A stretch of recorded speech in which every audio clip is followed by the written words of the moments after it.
जी हां, आखिरकार मोदी सरकार को झुकना पड़ा, सिस्टम को हार माननी पड़ी और देश के लाखों नौजवानों की आवाज के सामने इख्तिदार का गुरूर चूर चूर हो गया।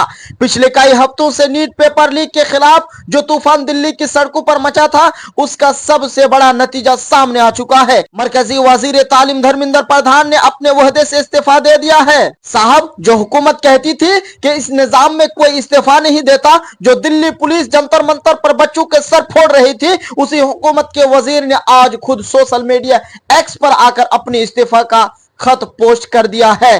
जी हां, ये देश के नौजवानों, तलबा और कांग्रेस जनता पार्टी की वो तारीखी जीत है जो आने वाले वक्त में मुल्क की सियासत का रुख बदल कर रख देगी। लेकिन साहब, ये इस्तीफा इतनी आसानी से नहीं मिला। इस कुर्सी को छोड़ने के लिए देश को एक बहुत बड़ी और दर्दनाक कीमत चुकानी पड़ी। नीट पेपर लीक के इस महा घोटाले की वजह से देश के अलग अलग हिस्सों में पढ़ाई के दबाव और दहली सदमे के बायस तकरीबन 20 मासूम तालिब इल्म ने अपनी जान गंवा दी, खुदकुशी कर ली। देश के 24 लाख बच्चों का मुस्तकबिल दांव पर लगा हुआ था।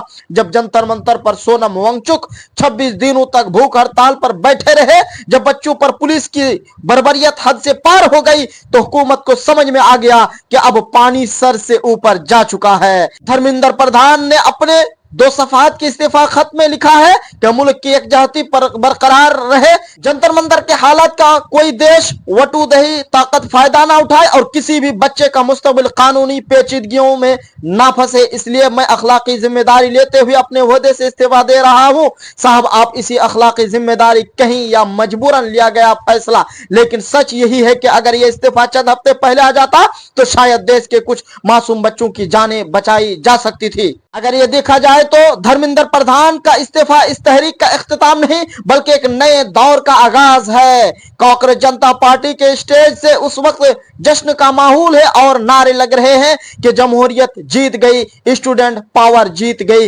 हुकूमत ने अब मुजाहिरीन के मुतालिबात के सामने घुटने टेक दिए हैं। लेकिन यहाँ एक अहम सवाल अब भी बाकी है, क्या सिर्फ एक वजीर का इस्तीफा पेपर लीक के इस चोर माफिया को खत्म कर पाएगा? क्या आने वाले इम्तिहानात अब पूरी तरह शिफाफ होंगे?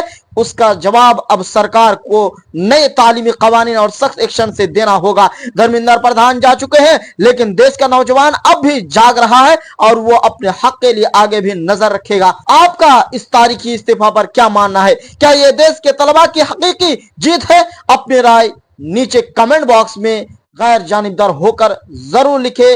देखते रहिए अपना मोहल्ला लैब और इस वीडियो को इतना शेयर करें ताकि लोगों का हकीकत पहुंच सके। अगर चैनल में नए हैं तो चैनल को सब्सक्राइब और फॉलो करना ना भूलें।